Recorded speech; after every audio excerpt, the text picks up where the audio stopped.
keeping updated and acting on the information. Also want to thank some folks who went the extra mile in the last 24 hours. Custodial staff at schools. We had about 250 schools around the city where there was some particular potential for flooding. About 250 schools where custodial staff stayed overnight to make sure there were no problems. Thankfully, all those schools opened fully without any difficulty today. We had teams out dropping sandbags around key areas, particularly in Queens. We have 4,500 catch basins cleaned by DEP. Sanitation's been out there. Everyone has been doing a great job dealing with this challenge. Hopefully now we've seen the worst of it, and over the next couple of hours, again, the worst of the rain will pass. But we are going to remain vigilant throughout. Again, expect some impact even into tomorrow. To give you an update, our Acting Emergency Management Commissioner, Andy Demora. Andy, are you there? Yes, sir. Thank you very much. Good morning, everybody. Just a quick update. So the National Weather Service, we still have a flash flood watch in effect till 6 p.m. this evening. As the mayor had mentioned, we had approximately 3 inches of rain that has fallen already, and we could see totals of 3 to 4 inches with local higher amounts through tomorrow. And we are experiencing those winds gusts up to 40 miles an hour. And we will continue to monitor, of course, the weather in close contact with the National Weather Service and our third-party forecasting service. A couple of impacts. There haven't been many significant at this point, but we are staying vigilant. Our Emergency Operations Center is open since last night and will stay open through the remainder of the storm. We activated our flash flood emergency plan on Sunday. And with those winds, we want to make sure we're staying vigilant with that. We have our down tree task force on alert, and as well as our tow truck task force. We continue to host daily interagency conference calls with agency partners to coordinate the city's response to the storm.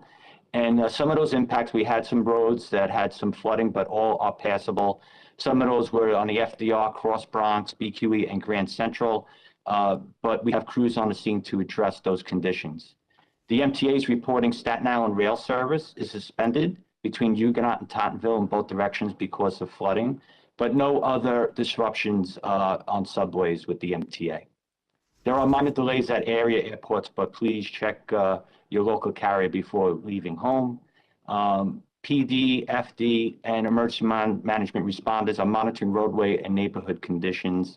And we encourage everybody, please sign up for Notify NYC, the city's official emergency communications program, by go to nyc.gov/notify-NYC or calling 311 to get the latest information and the alerts from emergency management. And lastly, I want to thank all of our agency partners, including DEP, DOT, Sanitation, FDPD, and all the hardworking staff at emergency management who have been working around the clock to prepare and respond to this event. Thank you, sir. Thank you so much, Andy. I want to thank you and everyone at Emergency Management, and also all the good men and women who serve New York City, who were out there yesterday evening, overnight even, like I said, those custodians, the folks cleaning the catch basins. A lot of people did a lot of hard work in the last 24 hours to make sure we came through this smoothly. Thank you to all of our city employees who just once again have shown incredible devotion. Again, we're going to keep watching this storm very carefully. Please, everyone, keep informed. We've also seen times where we get real surprises from Mother Nature. So keep informed. We'll keep you updated, and we'll keep taking the appropriate actions to keep all New Yorkers safe. Okay, now, let's go back where we go constantly, and that's the big challenge, the recovery, how we move the city forward, how we come back from COVID. It has to be a recovery for all of us. And we're making great strides. We really are. You can see the life of the city coming back. You can see people doing so much to bring the city back. You can see the investments. We have to make sure as we bring the city back, you know, the president has the phrase, build back better. I love that phrase. It also has to be build back fairer. We have to make sure that the city is fair, that everyone is included. And that means realizing how important the things that people depend on in their neighborhoods are. Look, in the pandemic, people turned to their parks more than ever. Literally, I can't tell you how many times I talked to people who said they had never seen some parts of their local parks before the pandemic because there was no place else to go. They turned to the parks, they discovered new things, they found out how much they loved their parks, how great they were. And our parks team did an amazing job. They had demands put on them like never before, and they made it work. But one of the key things was to make sure that we invest in parks and communities that did not get their fair share over the years. And that's why we created the Community Parks Initiative in 2014. At the beginning of the administration, the idea was, yeah, we love our big famous parks, the sort of big, bold name parks that have lots and lots of support from the surrounding community, from the philanthropic world, business world. That's great. That's really great for all New Yorkers. But what about our community parks? What about the parks that aren't so famous, that didn't get the attention and love and investment they deserved? A lot of them are in places that many, many people depend on those parks. A lot of them are in communities where folks don't make a lot of money and need those parks. We say it, and it's true. For some people, their local park is where they go on their summer vacation because they can't afford to go anyplace else. So we, from the beginning, said we're going to reach those parks in all 5 boroughs, and 67 parks from the beginning have been improved, invested in, reimagined. $425 million in new funding from the beginning to help make sure that we are helping these parks, and we're going to now put more and more in. 10 new parks that we are investing in, that we're going to be continuing this investment for years to come, because it's so important to get it right. It's so important to help our communities. And these are the parks, and you're seeing some of these images, that people turn to, families turn to, kids turn to. It is the core of their life. I've heard people talk about their neighborhood park like the most important part of their growing up was the wonderful experiences they had in the park. We've got to be there for every community. I want you to hear from someone who really believes in this initiative and is now continuing to deepen it with her efforts. And I really appreciate her and her team. This is a labor of love for them. Our Parks Commissioner, Gabrielle Fialkoff. Thank you, Mr. Mayor. It is so exciting to join you today and share this good news with New Yorkers all across this city. As the mayor noted, during the pandemic, we have all learned that our parks are not a luxury, but a necessity. The Community Parks Initiative is built on this principle. CPI has already touched the lives of over 500,000 New Yorkers by transforming their relationships with their neighborhood parks. Since it was first launched in 2014, we've successfully revamped 62 neighborhood playgrounds, with another 5 currently in process, putting over $300 million to work. Now we add 100 more parks. CPI is central to this administration's legacy in parks and open space. It has changed the way we approach neighborhood parks in 3 ways. First, CPI is about equity. We focus on community parks that have been overlooked by previous administrations, parks that have gone untouched for more than 2 decades. Second, CPI is about engagement. In fact, it changed the way we now build every park. Now, thanks to CPI, all parks projects begin with gathering the community together to learn what they want to see in their park. Third, CPI is built on partnership. We work with local groups to program and volunteer in these parks, extending and expanding the power of the investments we make. We're not only building parks, we're building communities. After today's announcement, our next step will be to hold community sessions for the next tranche of 10 parks. We will be reaching out to New Yorkers in each targeted to communities to learn what they want to see in their brand new parks. 167 vital community parks renovated and re-envisioned for the next generation. This is the legacy of the de Blasio administration. Thank you so much.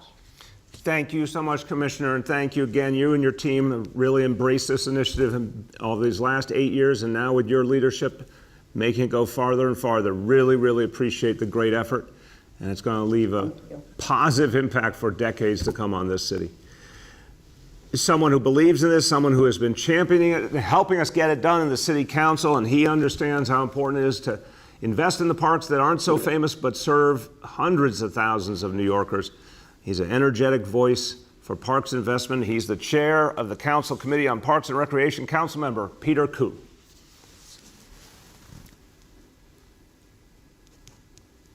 Is the council member there? There you go. Can you hear me? Yeah, I'm here. There you go. Yeah, can you hear me? Yes, indeed. Good morning. Thank you, Mr. Mayor.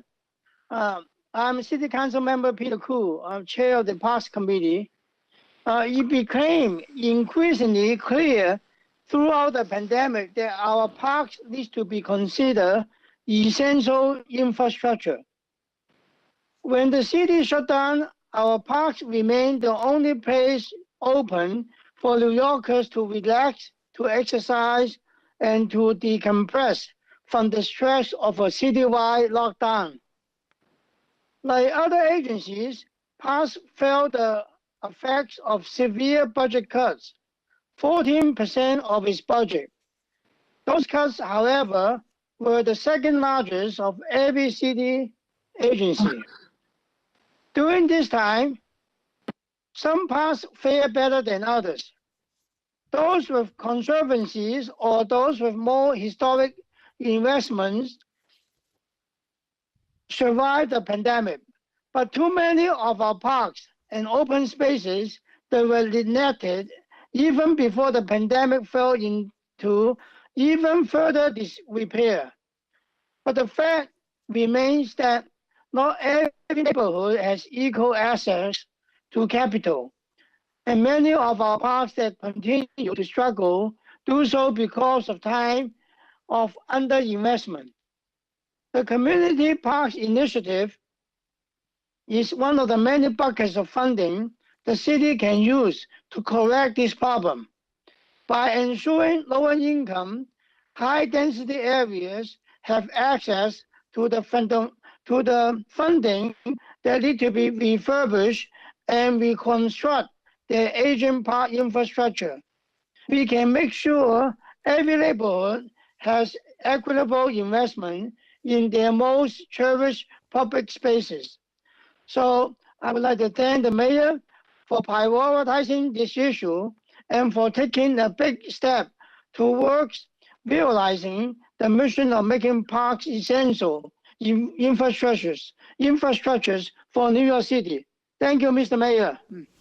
Thank you so much, council member. Thank you for your intense support for this initiative. And I want to emphasize, in the capital plan we just announced, $425 million over the next 10 years to keep building out this community parks initiative, a huge investment in the parks at the grassroots. So today, we're making a commitment to the future, $425 million in new funding for community parks in all 5 boroughs. This is the kind of impact that will last and last and last. As you heard from Commissioner Fialkoff, some of these parks have not gotten invested in decades.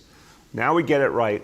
We bring them to a beautiful, modern, state-of-the-art place so communities can enjoy them, and then that will last for decades to come. So a good day all around. Thank you very much, council member. Thank you. Everybody, as we think about the investments we have to make, we think about our recovery, we got to think about resiliency too. We're getting another reminder today from Mother Nature, but this is also a time when we think about one of the toughest moments, arguably the #1 natural disaster in the history of New York City, and we're just about at the anniversary 9 years ago when Hurricane Sandy hit, hurricane and nor'easter together, a superstorm, and what a horrible impact, how many thousands of lives harmed, people affected for the rest of their lives, families who lost loved ones. That is a moment, any of us who experienced it, we will never ever forget. And I went all over the city in the aftermath of Sandy. I saw so much devastation, and it was a reminder we have to keep making investments in resiliency because this is the world we're living in because of climate change. We talked last week about fighting back against climate change, doing the really foundational things we have to do to stop the climate crisis. That's job one for all of us, but the resiliency investments are necessary. We've been continuing to build upon the original $20 billion resiliency plan that came out of the Hurricane Sandy era. We're doing more and more, and we need to do more and more. So today we're announcing new investments as part of our capital plan, major new investments, $110 million in climate investments for resiliency actions, and we're focusing on the very vulnerable areas of Lower Manhattan. We know we know that Lower Manhattan is one of the places where you have the combination of the most people living and working. That's also lowest in terms of sea level, and that we have a vulnerability there that must be addressed. So the Lower Manhattan Coastal Resiliency Project will include the Brooklyn Bridge area, the Montgomery Coastal Resiliency area, Battery Coastal Resiliency area, a series of projects around the seaport, all going around Lower Manhattan to address sea level rise and the flooding that we see from coastal storms. We're talking about hundreds of thousands of people between the folks who live in Lower Manhattan and the folks who work there who are affected. We're talking about one of the greatest concentrations of subway lines anywhere in the city. This is an area that really needs to be protected. So this week, City Hall in your borough focused on Manhattan. Yesterday, we were focusing on great initiatives like open streets and shared streets, open spaces. Today, we're focusing on resiliency for Manhattan, and someone who has been sounding the alarm for a long time and fighting for these kind of investments. And she loves her borough deeply, the borough president of Manhattan, Gail Brewer. Thank you very much, and welcome to Manhattan Week, Mr. Mayor. And I'm also glad that you were at the museum this morning. That was really special to be at Studio Museum in Harlem. That's really Manhattan, so thank you very much. And I do want to thank you for all of your investments. I think particularly on resiliency. You and I know that Catherine McVeigh Hughes, who was chair of Community Board 1 and is still active, was the sounder of the alarm of this area. And I also want to thank you because it's not only Lower Manhattan, but your administration has been phenomenal supporting the East River Park. I would say that's another place where we're putting in a lot of effort to make sure that there's no flooding or storm surge there in the future. It's a $2 billion project. It's controversial, but what isn't controversial? And I'm supportive of that, very supportive. I also want to say, just so you know, in terms of Lower Manhattan, there's something called Brooklyn Bridge Beach, which I had to convince EDC not to put a, like a high up viewing stand, but more we're going to be able to go down into the water. And Margaret Chin and I were able to pull that off. So in many cases, administration has been very helpful. But this investment is the first meaningful and concrete step to come out of sort of the FIDI Seaport Climate Master Plan. And I know that that's something that your staff has been working on tremendously. It is the birthplace and a place that you and I know is the location of the South Street Seaport Museum, a museum that you too love, and I certainly do. It's 290,000 workers, 62,000 residents and growing, and then 500,000 commuters who come to work, as you said, on all those amazing subways. It's got historic and cultural gems. And so really appreciate this down payment. It's going to take billions to get it right. And I know that by 2050, over a third of the buildings in Lower Manhattan will be at risk of storm surge. We know exactly what happened with Sandy, and it's always very revealing when you go to the South Street Seaport Museum on the pier and you see how high up Sandy went. You can't ever forget it. So the commitment today will unlock additional funding and pave the way for future investments from all levels of government. We don't ever forget the federal and the state and the city. That's what's going to be needed. And I'm certainly committed to working with the local community through the design process to ensure this project reflects its priorities. And I know that you'll do the same. So thank you for being leading Manhattan Week. You know, I do love this borough. I'm not so good about the other boroughs, but I love our borough. And I look forward to continuing. Parks are part of the same effort. It's open space. They're often the place where resiliency takes place in addition. So thank you very much, and I look forward to the rest of the week and all of the opportunities. Thank you. Equally, Borough President, I look forward to doing some great things together this week and celebrating some great new actions and initiatives for Manhattan. Hey, I want to thank you personally. You and I have so many times talked about South Street Seaport and the Seaport Museum. We go back for decades together, and this is one of the things that we just both feel in our hearts, how important it is to protect that heritage. And, we got to be a great city because we were a coastal city. Now we're experiencing some of the challenges of being a coastal city, but we've got to preserve that history and that heritage, and you've really led the way on that. I want to thank you so much for that. everybody, now I want you to hear from a couple of the leaders in this administration who have done outstanding work with their teams on resiliency. And they're going to give you a flavor of some of the other things we're going to be doing, because it's so important to focus on how we stay ahead of a changing world and protect these precious parts of our city. First of all, I want you to hear from the president of our Economic Development Corporation, Rachel Lope. Thank you so much, Mr. Mayor. And I also want to thank Borough President Brewer for her continued partnership. Today's investment sends a signal that there is no time to waste. Climate change is creating stronger and more devastating storms. And at EDC, we take our coastal resiliency work very seriously.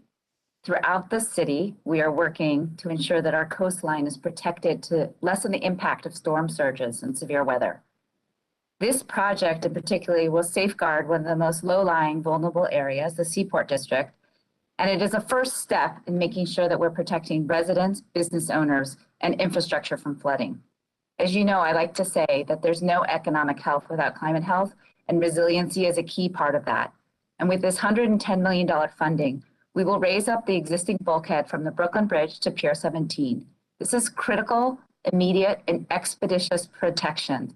We're also going to be making critical storm drainage improvements, and most importantly, improve our waterfront access at the same time. These efforts will protect infrastructure, residents, and jobs, and not to mention offer the area protection from the present-day 50-year storm surge. But this project is a long-term plan, and we know more must be done to safeguard the city, and it's going to take the full support of our federal partners and federal funding. True coastal resiliency will take more than 2 decades to achieve, and we need to make sure that we create a resilient waterfront. In this case, in Lower Manhattan, all the way from the Battery to the East Coast Resiliency Area. This project will fill a critical gap to protect Lower Manhattan. It's one of our largest business districts. 75% of our city's subways pass through this area, and they connect to critical ferry connections, and they connect all New Yorkers to all the boroughs and to all of their jobs. So we need to work together to ensure that we are protecting New Yorkers and their livelihoods. Thank you so much for this investment and for this partnership. Thank you so much. And now I want to turn to another one of our colleagues, and she's been leading the way on resiliency for years now in our team. She and her colleagues have done great work keeping major projects moving. A lot of parts of our city are safer now and more resilient because of her efforts, and more to come. The Director of the Mayor's Office of Climate Resiliency, Janie Bavishi. Thank you, Mayor. 9 years ago, Sandy devastated our city, from the Rockaways to Staten Island to Brooklyn to Lower Manhattan. The power went out, plunging us into darkness. Water poured into homes, businesses, and tunnels. The destruction was unprecedented.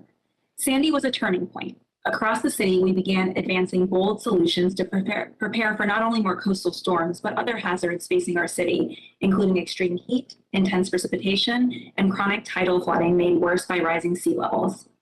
There is no silver bullet to the risks posed by climate change. That's why we are implementing a multi-layered strategy in all 5 boroughs. We're developing ambitious solutions to meet unparalleled challenges, and we are spending tens of billions of dollars to make New Yorkers safer. This investment is a critical step in our efforts to protect our residents, protect our city, and reimagine our waterfront in the face of climate change. We have the chance now to ensure New York City is more resilient to climate threats for generations to come.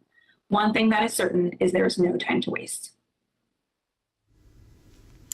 Amen. That is the truest message there. There is no time to waste, and we keep at it every day. And Janie, thank you to you and your colleagues for feeling that urgency and acting on it. And someone else, one more person I want to hear from, who's been a leading advocate, a leading voice for the right kind of investments to stop the climate crisis and to address resiliency. She fought hard for state legislation to address climate change, including the $3 billion Restore Mother Nature Bond Act. Absolutely crucial. My pleasure to introduce the president of the New York League of Conservation Voters, Julie Tai. Good morning. Thank you so much, Mayor de Blasio. We've heard this already, but climate change is one of the most pressing issues of our time. Extreme flooding and storms are occurring more frequently, and it's not a future problem, it's a now problem. with this nor'easter as the latest storm to hit New York, after we've seen coastal and inland flooding earlier this year from Henri and from Ida. And we need to take immediate action to protect people from the effects of climate change now through resiliency efforts and infrastructure upgrades. And that's why NYLCV and our partners are fighting for climate and resiliency funding as part of the Build Back Better Act. And as you mentioned, the proposed Environmental Bond Act, which actually now Governor Hochul has proposed to increase to $4 billion, and that's going to be on the ballot next year. So we'll be talking about that a lot over the next year. As we approach this anniversary of Sandy, it is amazing to see this additional funding for the Lower Manhattan Climate Resiliency Project. It's a great step forward to protect some of our most vulnerable areas of Lower Manhattan, as we heard from the commissioner. We hope that this project can be an example of what the city can do on all of its coasts, implementing resilient infrastructure, protect our people, our homes, and local businesses from flooding. We must continue to invest heavily in green infrastructure through street trees and our urban forests, by building more parks in low-income neighborhoods, and by taking street space away from cars and giving it back to pedestrians. We can build a more sustainable, safe, and livable city that is resilient in the face of climate change if we transform our hard infrastructure into porous green spaces that absorb rainwater instead of causing runoff. So we are especially thankful to you, Mayor de Blasio, to EDC, to the Mayor's Office of Resiliency for championing this project, for making sure that you're investing in it. And we hope that the next administration will continue supporting and expanding upon the Lower Manhattan Climate Resiliency Project to create a more resilient New York City. And I'm also grateful for the announcement that you made earlier about the Community Parks Initiative. As you know, this is a big priority for the New York League of Conservation voters and the entire Play Fair for Parks campaign. So thank you for both. Thank you so much, Julie. Thank you to everyone at the League of Conservation Voters. You guys have been amazing, continuing to advocate and very effectively for these changes, and we're right there with you. Thank you so much. Okay, it's time for our indicators, and our first indicator today, reaching close to another milestone. We're going to get there very soon. We're almost at 12 million doses of the vaccine administered to date. As of today, 11,964,753. Number two, daily number of people admitted to New York City hospitals for suspected COVID-19. Today's report is 93 patients, confirmed positivity level of 19.79%. Hospitalization rate continuing. We're seeing great success here. 0.49 per 100,000 New Yorkers. And then number three, new reported cases on a 7-day average. Today's report, 759 cases. Let me say a few words in Spanish. I want to go back to the weather we're experiencing today and what we're doing to address it. Nuestra ciudad está preparada para las fuertes lluvias durante todo el día. Hemos llevado recursos a Queens, limpiado los drenajes de lluvia, y seguimos vigilando los vecindarios en riesgo. Mantente seguro y seco, Nueva York. With that, let's turn to our colleagues in the media, and please let me know the name and outlet of each journalist. Good morning. We will now begin our Q&A. As a reminder, we are joined by Dr. Mitch Katz, Dr. Dave Choksi, Parks Commissioner Gabrielle Fialkoff, Acting Emergency Management Commissioner Andy Demora, Director of the Mayor's Office of Climate Resiliency Janie Bavishi, and President of the Economic Development Corporation Rachel Lope. Our first question today goes to Andrew Siff from WNBC. Good morning, Mr. Mayor and everyone on the call. Mayor, with regard to the weather, can you talk about how you made the determination yesterday and last night not to have an OEM storm briefing, not to present sort of a more urgent message to New Yorkers? What was it that let you believe that this could be handled differently? Andrew, it's been just the constant updates. What we've done now is to bring in additional forecasting services beyond National Weather Service to constantly monitor, and what we saw yesterday morning has held throughout. We didn't see a major change in the storm, thank God, and the warnings that were being provided during the day yesterday proved to be consistent with what we saw as we went into the late night last night and again this morning. So it's all about the facts and the ability to confirm the facts. We did a lot more looking at what the storm was doing in the areas to the west of us, several hours ahead, and we saw consistency in the report. So luckily, again, we like when the reports are right and the reports tell us we're not going to have a big problem, and this time that held. Go ahead, Andrew. children getting the vaccine. The best timing we've seen is that when the FDA likely offers its committee authorization today, and then the CDC authorizes a week from today, the vaccine could actually be shipped for children so that the first shots are by the end of next week. I don't know if Dr. Choksi could maybe lay out when he anticipates potentially the very first day might be that children are getting shots. And do you anticipate having those shots available at elementary schools across New York City? So Andrew, let me start, and I'll turn to Dr. Choksi and Dr. Katz. First of all, we're really excited about this. This is fantastic news that our youngest New Yorkers are going to be eligible for the vaccine. As you're going to hear from the doctors, we're looking at late next week or the week after, and that's fantastic. We're getting ready and excited, and I think there's going to be a whole lot of energy among parents to bring their younger kids in. We have a lot of sites ready, as always, and we're certainly going to consider what we need to do in our schools as well. But we may be starting this on a weekend, depending on the details, and we're going to rely on all the sites and all the centers we've had so far that have worked so well as we begin the effort. Dr. Choksi, then Dr. Katz. Thank you, sir. I want to start by just echoing your enthusiasm. We know how much this matters to parents of 5 to 11-year-olds who have been waiting for this. There are several steps to the sequence, which is particularly important when we're talking about pediatric vaccination, because we want to make sure that the most rigorous process is followed to ensure that the vaccine is safe and effective, as we have seen before. So today, as you mentioned, Andrew, the FDA Advisory Committee is meeting and deliberating on it. Assuming that that all goes well, it will go formally to the FDA for authorization. And then subsequently next week, the CDC will take it up as well. So with respect to a timeline, the very end of next week, I think is the absolute earliest. But I think it's more likely that it will be the week after that.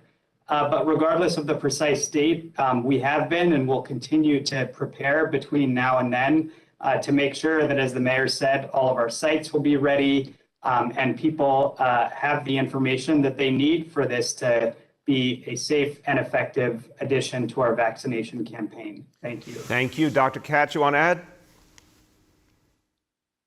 Dr. Katz? Maybe on mute. This is something we always have to warn people on. We don't have Dr. Katz, I guess. Okay, we'll bring him back for the next one. Go ahead. Our next question goes to Marla from WCBS 880. Good morning, Mr. Mayor. We were in East Elmhurst this morning, and residents are very fearful of this storm. We saw a crew installing new pipe on Astoria Boulevard. This is a month after Hurricane Ida. I'm wondering what's been done to improve the infrastructure in these neighborhoods and to prevent flooding from this storm and future storms? So Marla, there's a variety of things, some which have been acted on immediately and some of which are going to take a longer time, obviously. Take a look at the report we did that came out a few weeks ago on everything we learned that we have to do as a result of Ida. There are some areas we could make immediate improvements. Some of those community spaces called community driveways. We have an initiative that's going to be doing work on them immediately. We have some of the plans that we had already invested in Queens, for example, the $2 billion for Southeast Queens. That's been continued and in some cases sped up. Then the kinds of things I talked about, the immediate reactions, having the custodians do the extra work to prepare schools, the distributing the sandbags, the extra work to clean the drains. All of that was helpful in the last 24 hours. But the bigger investments to really prepare ourselves for massive storms, as we said, we're going to need an immense amount of federal and state help, and that's going to be a longer time frame. So we got different pieces running, but they're all running constantly to get this to be a more resilient city. Go ahead, Marla. And can you talk about the new notification system for those flood-prone areas? At what point do you issue an advisory, and how is that message being delivered? And do you feel that there's a need to open shelters during this storm? No, not during this storm so far as we're seeing, Marla, thankfully. Right now, again, we're talking about totals in terms of rainfall that, thank God, are within very reasonable levels in terms of not causing the kinds of flooding anywhere near what we saw during Ida. Remember, the total amount of this storm so far has been, in many areas, less than what we saw in Ida in just the course of an hour. So, it's a stark contrast. What we would do, we obviously considered using the alert systems. We considered whether we needed to even think about things like travel bans or evacuations, but none of that, we did not reach the level for any of that in this case as we monitored through the night. None of it reached that kind of level. But to your question going forward, we would, if we saw more serious, more dangerous weather coming, we'd tell people early as we saw it, get ready for an alert. We would use the cell phone alert system, which is very effective. We'd have people going door to door. If it was a mandatory evacuation, that would include NYPD and FDNY, telling people they had to move out. Of course, travel ban. All of these tools are available. And when we see even the possibility of needing those type of tools, the first time we see it, we would announce it and then put them into effect the moment we saw that kind of danger emerging. Our next question goes to Chris from the New York Daily News. Good morning, Mayor. Wanted to ask you about any updates on whether there were any evacuations or incidents of flooding during last night's rainfall, if you have any, update on actual emergency actions being taken. Yeah, I'll bring Andy Demora in, Chris, but just to say, from what we have reported at the top of this press conference, thank God we're not seeing the kinds of negative impact that we obviously were preparing to address. When we think about things like the flooding that could cause danger to people's lives, first and foremost, of course, trees coming down, electricity out, all the things that we prepare for. Thankfully, we have not seen those kind of negative impacts in any major way. Andy, why don't you give just a quick update on all of that for everyone again?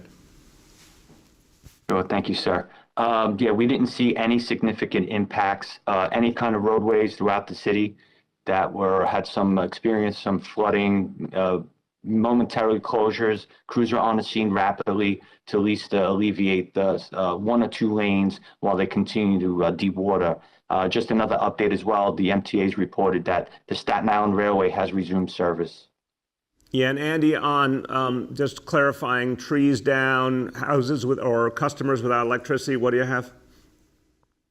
Very minimal trees down citywide. Currently, we have approximately 4 or 5 trees down citywide and 200 customers without power, and Con Ed is on the scene. Thank you. Go ahead, Chris. Thank you. And switching gears a bit, yesterday there was a very large anti-vaccine mandate protest that took place on Brooklyn Bridge. I was there speaking to a lot of the workers who were there, and one thing I noticed was that you had protesters scaling the medians on the Brooklyn Bridge. You had the protesters blocking traffic, but police officers were by and large standing by, not arresting anyone. And at the same time, on the other side of City Hall, you had taxi workers being arrested for blocking traffic. So I'm just wondering what you think of that disparity there, where at one protest you had police arresting people and at the other it seemed like there was no enforcement whatsoever. Yeah, I need to get a review from the NYPD of what happened at each.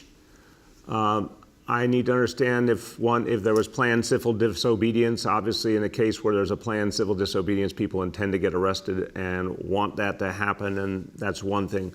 With the march, my understanding is the bridge was closed off, but I want to get the full rundown on that. I appreciate the question, Chris. So let me get more information. I'll have my team get back to you today. Our next question goes to Dana from the New York Times. Hi, Mr. Mayor. I first was wondering if you could talk more about your decision-making regarding the Fifth Avenue busway and what it is that business owners, including Steve Roth, said that convinced you to delay it, and also how that delay jives with your concerns about climate change, because obviously the plan was to prioritize mass transit traffic over private vehicle traffic. Yeah, Dana, to me, this was a classic example of left hand and the right hand.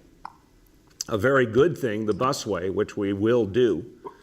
But when the decision was made around the timing and implementation, the folks in our team who focus on economic development and focus on recovery really weren't looped properly with the people making the transportation decisions, because it's kind of obvious that's an area that is profoundly important to the city in terms of our economy, in terms of tourism, in terms of retail stores, which have been hurting, really hurting in this pandemic.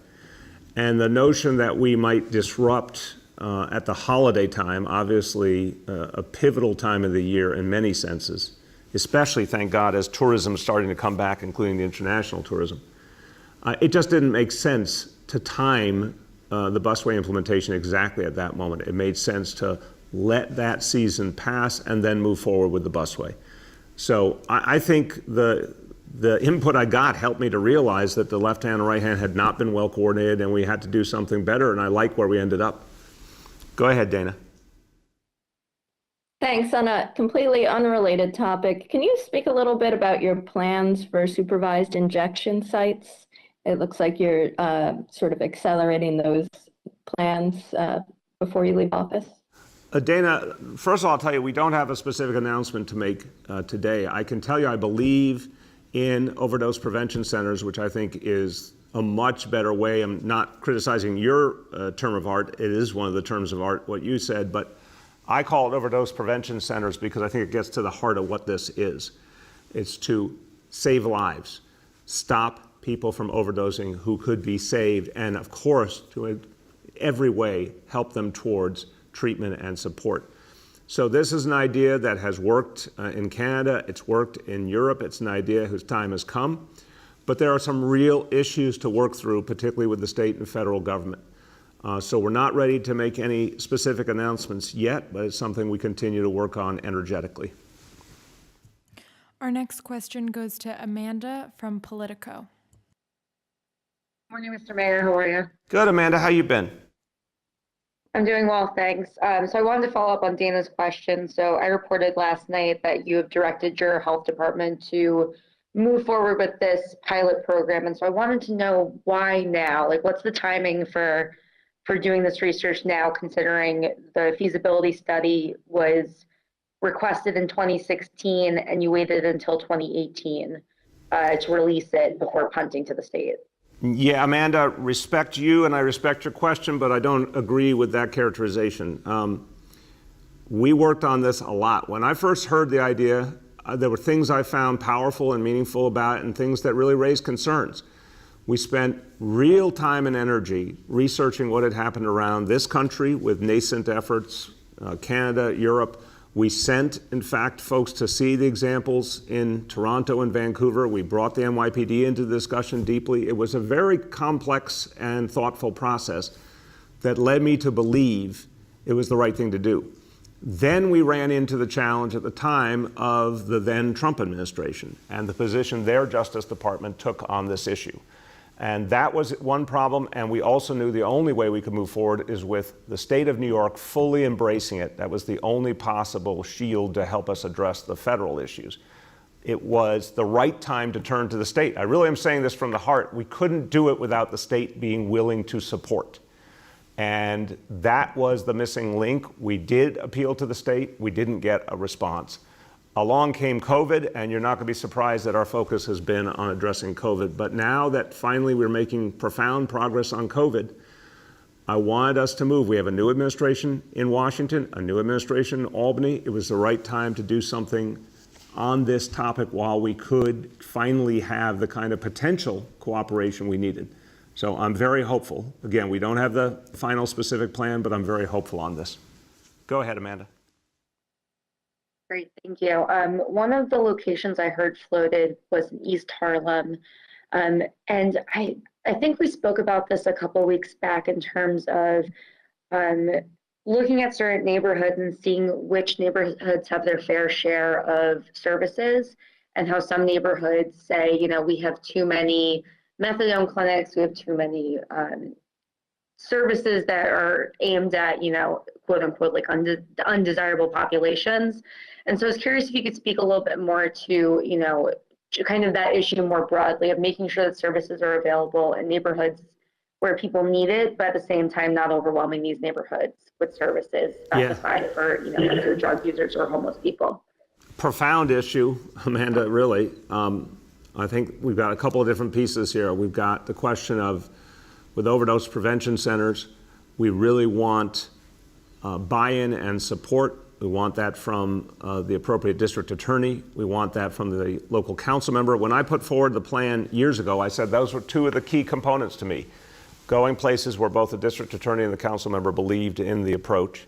So that's one consideration. Second, clearly where the need is greatest. And we know the neighborhoods in the city where overdoses have been the biggest problem. And having it local to where people are really matters. I 100% appreciate we've got to keep working on equity in all things.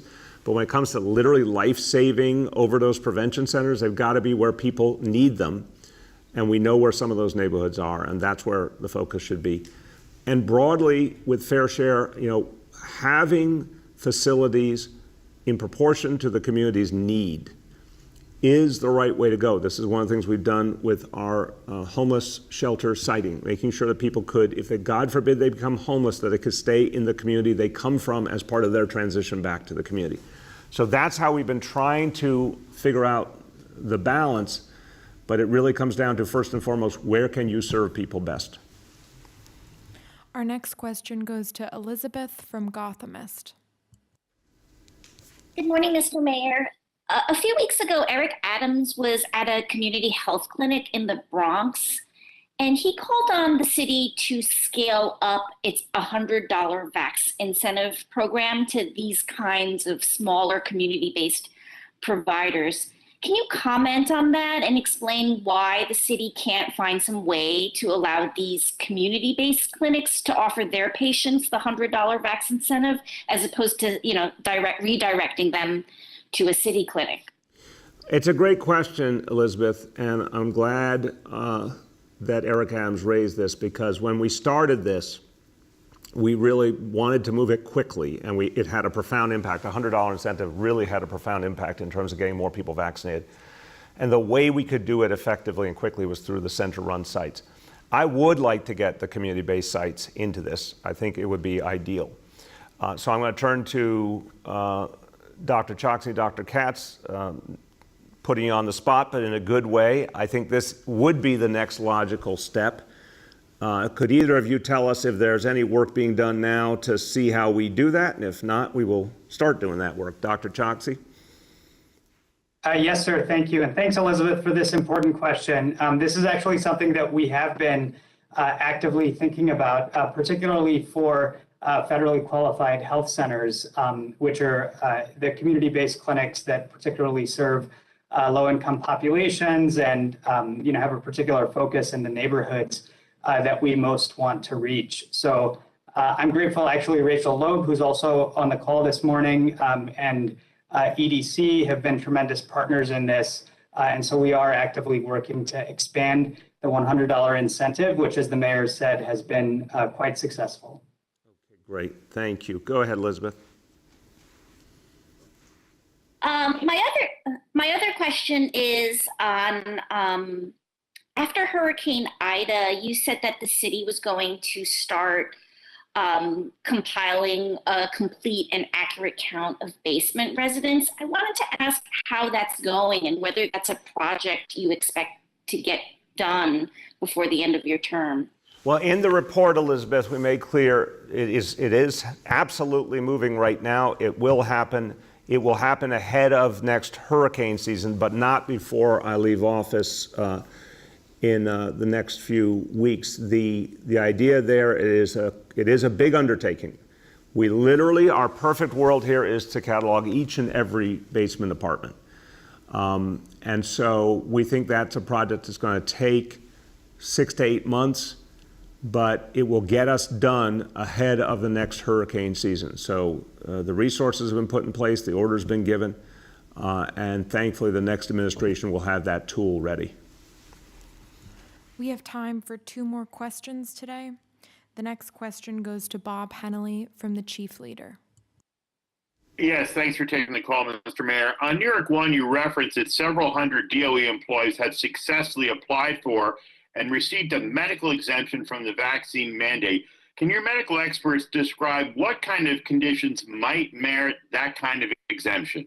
Sure. I think, Dave, I believe you're pretty current on that list of the kinds of things that apply for an exemption. Give us the rundown. Yes, certainly. And the first thing to say is that medical exemptions are quite rare because there are very few medical situations that warrant an exemption.